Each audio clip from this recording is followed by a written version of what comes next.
యోధులలో మహాయోధుడు, ధైర్యంలో అగ్రగణ్యుడు. అతనెవరో తెలుసా? గాంధీవం చేత పట్టుకున్న అర్జునుడు. ఒక్క క్షణంలో ఎందుకు వణికిపోయాడు? అతని శరీరం ఎందుకు కంపించింది? ఎందుకు రోమాంచం వచ్చింది? ఎందుకు గాంధీవం అతని చేతి నుండి జారిపోయింది? యుద్ధభూమిలో నిలబడ్డాడు. కానీ తన మనసు ముందు ఓడిపోయాడు. ఇది కేవలం భయం కాదు. ఇది మనిషి అంతరంగం కూలిపోయిన క్షణం. ఈరోజు మనం తెలుసుకోబోయేది అర్జునుడి గాంధీవం ఎందుకు జారిపోయింది. Hello friends, welcome back to GKL with Satyabhama. Last శ్లోకంలో మనం ఏం చూసాం? అర్జునుడు యుద్ధభూమిలో తన తాతలు, గురువులు, స్నేహితులు ఎదురుగా నిలబడి ఉన్నారని చూసి అతని హృదయం కరుణతో నిండిపోయింది కదా. అతని దృష్టి యోధుడి దృష్టి కాదు, మనిషి దృష్టి అయింది కదా. ఆ కరుణ ఇప్పుడు భయంగా మారబోతుంది. అది భగవద్గీతలోని 29వ శ్లోకం. భగవద్గీత 29వ శ్లోకం. వేపదుశ్చ శరీరే మే రోమహర్షశ్చ జాయతే గాంధీవం శ్రంసతే హస్తాత్ త్వక్చైవ పరిదహ్యతే. దీని యొక్క అర్థం ఏంటో తెలుసా? నా శరీరం మొత్తం వణికిపోతుంది, నాకు రోమాంచం కలుగుతుంది, గాంధీవం నా చేతి నుండి జారిపోతుంది, నా చర్మం మండిపోతున్నట్లు అనిపిస్తుంది నాకు అని అర్జునుడు చెప్తున్నాడు. సో ఇప్పుడు ఈ శ్లోకం లైన్ బై లైన్ ఎక్స్ప్లెయిన్ చేసుకుందామా?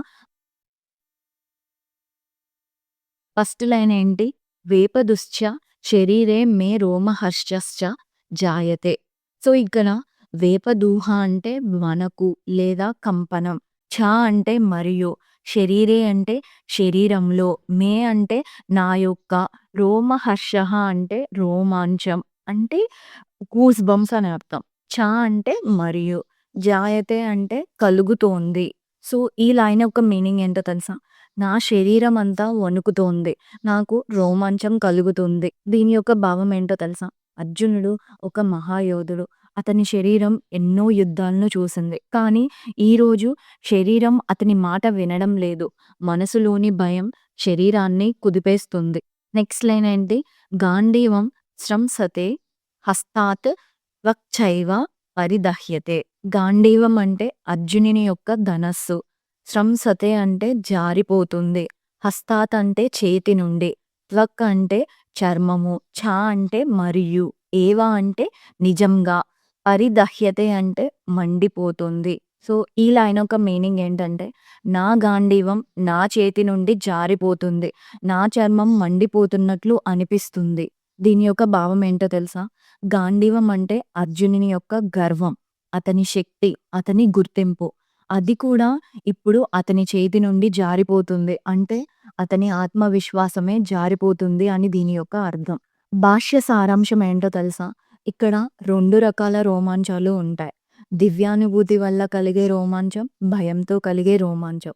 ఇక్కడ అర్జునునికి కలిగింది ఆధ్యాత్మిక పరవశం కాదు, ఇది భౌతిక భయం, ప్రాణహాని భయం, హృదయంలోని ఆందోళన, శరీరం అంతా మండేలా చేస్తుంది. సో ఈ శ్లోకం ఇంకా ఈజీగా అర్థం అవ్వడానికి నేను ఒక లైఫ్ కనెక్షన్ ఎగ్జాంపుల్ చెప్తాను.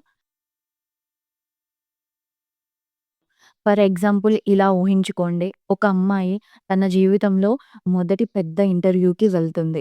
ఆమెకి అన్ని ఆన్సర్స్ తెలుసు. కానీ ఇంటర్వ్యూ హాల్లోకి అడుగు పెట్టగానే చేతులు చెమట పడతాయి, గుండె అనేది బలంగా కొట్టుకుంటుంది, మాటలు కూడా రావు. ఆమె నాలెడ్జ్ ఏం తగ్గలేదు, కానీ భయం అనేది పెరిగిపోయింది. అదే స్థితి అర్జునుడిది కూడా. అతను బలహీనుడు కాదు, అతను సిద్ధంగా లేడు అని కూడా కాదు, కానీ పరిస్థితి అతని మనసుని కుదిపేసింది. మన జీవితంలో కూడా ఒక్కోసారి బాధ, భయం, ఓవర్ థింకింగ్ ఇవన్నీ రావడం వల్ల ఒక్కోసారి మన గాంధీవం కూడా జారిపోవాల్సి వస్తుంది. మన గాంధీవం అంటే ఏంటి అనుకుంటున్నారా? అంటే మన ఆత్మవిశ్వాసం, మన ధైర్యం, మన నమ్మకం అవి జారిపోతే మన చేతులు కాలేగా అనిపిస్తాయి. ఈ శ్లోకం మనకేం నేర్పిస్తుందో తెలుసా? మహానుభావులు కూడా భయపడతారు. భయం అనేది సహజం. కానీ భయంతో ఆగిపోవడం కాదు, దాన్ని అర్థం చేసుకోవాలి. అర్జునుడు తన బలహీనతను దాచలేదు, అతను ఒప్పుకున్నాడు. అదే తన యొక్క ధైర్యం. తర్వాత శ్లోకంలో అర్జునుడు ఇలా చెప్తాడు, నేను నిలబడలేకపోతున్నాను, నా మనసు తిరుగుతోంది. అంటే పరిస్థితి ఇంకా తీవ్రంగా మారబోతుంది. సో ఫైనల్‌గా ఈ శ్లోకం మనకేం నేర్పిస్తుందో తెలుసా? జీవిత యుద్ధంలో గాండీవం జారిపోతే అది ఓటమి కాదు. అది ఒక ఆహ్వానం. లోపలికి చూడమనే ఆహ్వానం. అర్జునుడి వణుకు గీత ఉపదేశానికి ద్వారమయింది. మీ జీవితంలో కూడా ఏదైనా భయం ఉంటే అది మీ గీతా ప్రారంభం కూడా కావచ్చు. ఇది ఈరోజు శ్లోకం.